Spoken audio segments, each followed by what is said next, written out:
할렐루야. 하나님의 은혜와 평강이 함께 하시기를 기원합니다. 저는 한국정직운동본부의 대표이고 대전 송총장로교회 박경배 목사입니다. 세된 교회 서목사님, 이러시면 안 되지요. 이제부터는 한국 교회의 공익과 공공선을 위해서 일한다고 말하지 않았으면 좋겠습니다. 다시 말씀드립니다. 이제부터는 한국 교회의 공익과 공공선을 위해서 일한다고 말하지 않았으면 좋겠습니다. 서광석 목사님은 코로나 상황에 대해 한국 교회가 사과해야 한다라고 말했으면서도 안 했다고 어거지를 쓰시네요. 거짓말을 하시네요. 가짜 뉴스라고 거짓말을 하시네요. 아무 말 하지 않으면은 저도 가만히 있을 텐데 이 지경이 되니까 말을 하지 않을 수가 없네요. 왜요? 한국교회를 지키기 위해서입니다. 성도들이 거짓말에 속지 않게 하기 위해서입니다. 김진옥 목사님은 우리 애자연의 대표로서 제가 애자연의 실행위원장을 맡고 있습니다. 애자연의 대표로서 한국 교회와 또 한국 사회가 존경하는 이 시대의 어른이시죠. 김진옥 목사님도 들었죠. 또 알고 계시기에 하신 말씀이신데 그걸 가짜 뉴스라고 밀어붙이더라고요. 좀 이따 한번 영상을 보십시오. 정신없는 노인 취급을 하시는 것은 아니었겠죠.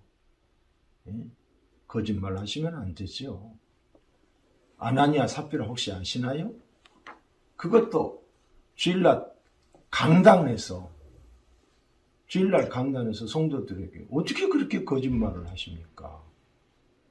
정상적인 목사라면 어떻게 이런 말을 할 수 있느냐고 그렇게 막 큰소리 치시대요. 정말 그렇다면 서 목사님은 정상적이 아니네요. 진짜 목사 아니네요.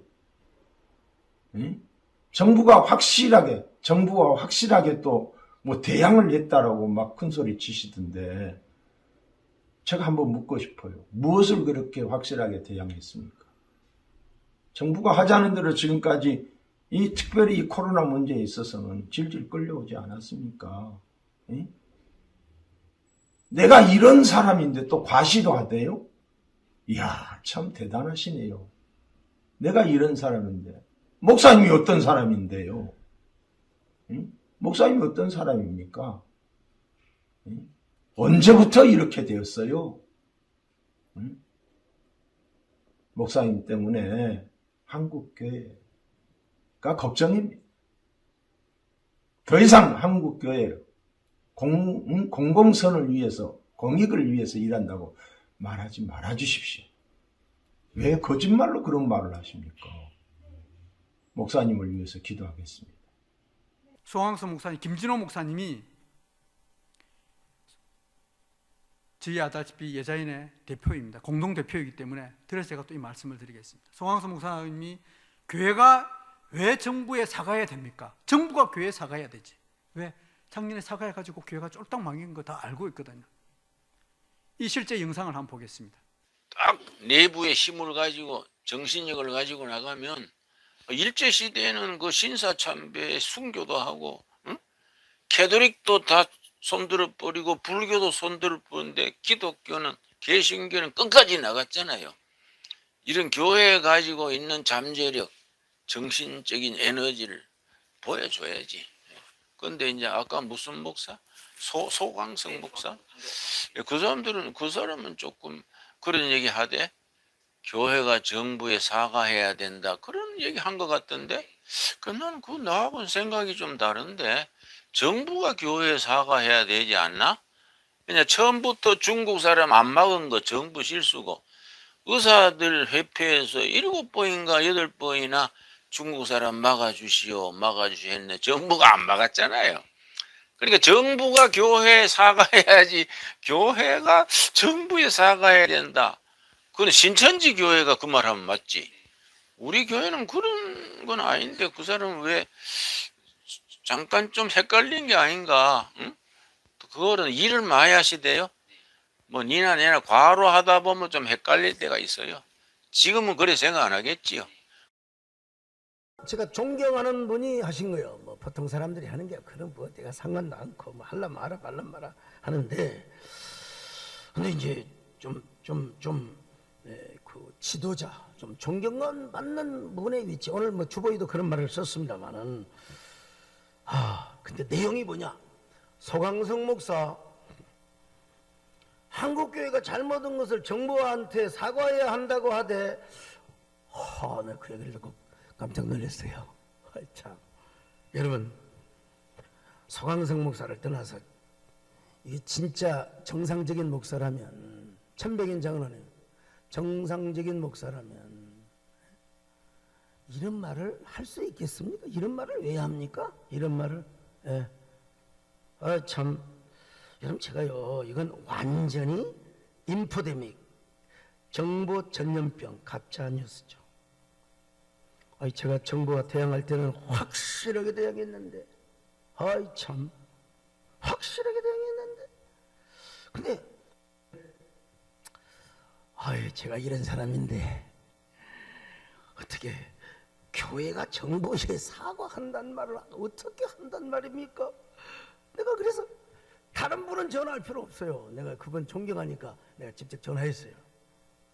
어르신, 어떻게 그토록, 아니, 그 여러 진영에서 존경을 받는 분이 확인도 안 해보시고 그렇게 그냥 해버리면 어떻게 되십니까? 적어도 나 잘 깊이 사귀어는 안 했지만 그 양반 한국교회에서 정말 열심히 하되, 이런 소리는 못 해줄 막정 말이죠. 그랬더니 이런 말씀하시는 거예요. 내가 확인을 해봤어야 되는데 내가 큰 신뢰를 범했네요. 내가 다음에 해명방송을 해드리겠습니다. 역시 남자요, 남자. 잘못된 인포데믹에 조금 착각은 하셨지만, 그래 제가 그랬죠. 목사님, 해명해 주는 게 중요한 게 아니라 해명 그런 거 요구하지도 않습니다. 제가 그렇다는 것이죠. 제가 한국교회 공익과 공공선을 위해서 노력하고 있다는 것만 앞으로 알아주시면 됩니다. 뭐 그렇게 평판에 그렇게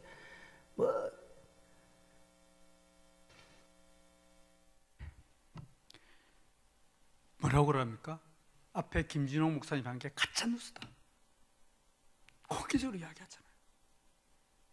제가 지금부터 정말 가짜뉴스, 다시 한번 더 PPT를 다시 넘어가 보겠습니다. 제가 이 한국의 어른들, 목사님들 세계이기 때문에 일부러 전부 다 자료를 다 준비했습니다. 제가 직접 이렇게 전달하는 것보다도, 간접 전달하는 것보다도. 정상적인 목사라면 김진홍 목사님이 큰 실례를 했다며 해명방송했다. 왜? 김진홍 목사가 가짜뉴스 했다는 거예요. 실제 한번 볼까요? 개신교계 최대 교단당, 코로나 상황 때 교회가 잘못 공개 사과했다. 연합뉴스에서 이렇게 났습니다. 실제 한번 영상 뉴스한까지 한번 보겠습니다. 5번 영상 띄워주십시오. 그다음에 종교개혁 때 1527년에 4번 영상입니다. 현장 예배를 강행함으로써 국민들에게 거부감을 주고 교회에 등을 돌리게 했다. 국내 개신교에서 가장 큰 교단으로 꼽히는 대한예수교 장로회 합동총회장이 오늘 한 말입니다. 총회장 소강성 목사는 기자회견 자리에서 코로나 상황에서 교회가 잘못한 부분이 있다며 자성의 목소리를 냈습니다. 교회 12,000여 곳, 등록교인 260만 명의 최대 교단 수장이 예배 이외의 공개적인 자리에서 코로나 확산과 관련해 사과를 한 건 이번이 처음입니다. 한국교회가 이런 현상에 대해서도 너무나 침묵하고 가짜뉴스에 휘말리고, 목사님들이 공개석상에서 이게 가짜뉴스라고 하는 이야기를 보고 또 목사님들을 통해서 헷갈린다 그러고 너무너무 마음이 아팠습니다. 그리고 이 문제를 풀어야 될 사람도 저밖에 없다고 생각이 들어서 오늘 이 이야기를 공개 자료를 이렇게 준비를 했습니다. 누가 거짓입니까? 오늘 본문 말씀에 거짓 선지자가 많이 일어나서 진실을 놔놓고 공개 사과 안 했다고 그러고, 이게 한국교회 대표하는 분들의 지금 논리입니다.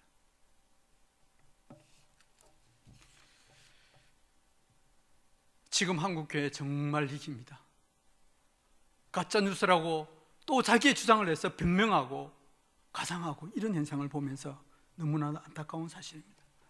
최근에 이 내용을 좀 볼게요. 이 공개 사과가 미친 영향을 제가 조금 한번 설명해 드리겠습니다. 이 대국민 사과가 작년에 미침으로 해가지고 어느 정도 있었느냐, 우리 교회가 스스로 자폭하게 되고 교회발이라는 이 팬데믹 코로나 발에 기름을 부은 꼴이 되었습니다. 정부 정책에 완전히 동조해버리고 교회 탄압하고, 그러면서 작년 연말에 다시 한번 대면 예배 금지라는 그런 엄청난 사건이 나타났습니다. 그리고 국민들에게 대면 예배를 드려야 된다, 말아야 된다 해가지고 분열이 일어났던 상황이 바로 저 상황이었습니다. 실제 착한 척 했지만 한국교회 이미지 추락시키고 한국교회 1만 개의 모회를 문을 닫게 하고 150만 명이 떠나게 했던 사람들이 저 사과 현상이었는데 지금 와서 안 하고 가짜뉴스라고 몰아붙이는 사실을 보면서 저는 너무나 안타까웠습니다. 사과하고 난 이후에 교회 통제 및 압박이 420%가 증가되고 종교 탄압에 정당화되는 계기가 되었습니다. 아, 진짜 맞구나. 그래서 사과했구나. 이게 국민들의 이미지였습니다. 작년 4월 달에 우리나라 최고의 지성인이라고 할 수 있는 손봉호 교수께서 이런 이야기를 했습니다. 생명을 무시한 예배, 하나님께 반역이다. 대면 예배 드리는 거 이웃사랑 아니고 그래서 하나님께 반역이다. 당시에 이 논리를 가지고 고신총회에서 상당히, 야, 이건 무슨 소리야. 아니, 대면 예배 드리는데 그 예배 드린다고 생명 무시한 거 하나님의 반역이라고 조사까지 했습니다. 그런데 이분이 지난 금요일 날 우리 예자연에서 기자 내고 난 이후에 또 이런 기자회견을 했습니다. 손봉호 교수가 한국교회 코로나19 대처, 한국교회가 권리만 주장한다라고 하면서 또다시 이 여자연을 한 행태에 대해서 못마땅하다고 했습니다. 실제 영상 발언을 한번 보시겠습니다. 5번입니다. 종교개혁 때 1527년에 독일에 또 패스트가 유행을 했는데 그때 루터의 그 행기가 참 중요합니다. 루터는 피신하지 않고 다른 교인들 보고 피신하라 그래 놓고 자기와 자기 가족은 남아가지고 환자를 돌보면서 이런 말을 남겼습니다. 나는 감염되지 않기 위해서, 그리고 혹시 내가 조심하지 않으므로 다른 사람을 감염시켜서 그들을 죽게 하지 않기 위해서 내가 필요하지 않은 곳에는 가지 않을 것이다. 얼마나 이게 합리적이고 참 세심한 배려를 했습니까? 환자를 돌보면서도 내가 필요하지 않은 곳에는 가지 않겠다. 그 이유가 내가 혹시 다른 사람을 감염시켜서 한 사람이라도 죽게 하면 안 되지 않느냐. 우리는 지금 여기에 대해서 이렇게 그 세심한 배려를 하지를 못했습니다. 한국교회가 이번 코로나19에서 보인 최대의 관심사가 뭡니까? 대면 예배였습니다. 이게 그 2세기의 우리 그리스도인들과 종교개혁 때 루터의 정신과는 얼마나 거리가 먼가 하는 것을 우리가 한번 다시 깨달아야 된다고 생각합니다. 교회가 우리의 권한, 우리의 뭐 종교의 자유가 있지 않느냐, 뭐 집회의 자유가 있지 않느냐, 권한을 지금 주장할 때가 아니고 한 사람이라도 적게 감염시켜 가지고 빨리 이게 끝나고, 그래서 간에 뭐 사업하는 사람들, 상인들이 좀 고통을 좀 줄여줄 수 있도록 해야 되지 않습니까? 그래서 하루라도 이 전염병이 빨리 끝나던데 우리가 공헌을 했어야지. 우리 권리 주장하고 우리가 예배를 대면 예배를 봐야 된다. 이게 과연 성경이 가르치는 기독교 정신인가? 이게 바로 십자가 정신인가에 대해서 저는 의문을 갖고 있습니다. 양력이 젊은 목회자들에게, 또 우리 젊은 애들에게 얼마나 큰 영향을 미치는지 모릅니다. 저분이 큰 실수를 하고 있어요. 먼저 루터의 이웃 사랑만 생각하고 있습니다. 맞습니다. 그런데 루터는 결탄코 예배를 쉬지 않았습니다. 한 번도 패스트 유행하고 전 유럽의 3분의 1이 인구가 죽어가더라도 그때 예배는 한 번도 드리지 않았습니다. 단지 다른 사람 감염하는 그 방지하기 위해서 했다는데 예배를 쉬지 않았다는 내용은 쏙 빼버렸습니다. 그리고 예배를 드리는 건 우리가 권리가 아닙니다. 우리는 하나님께 하나님께 드리는 예배를 내 의무로서, 내 자유로서 드리는 겁니다. 우리가 권리입니까? 착각도 착각을 이렇게 유도하고 있다는 사실입니다.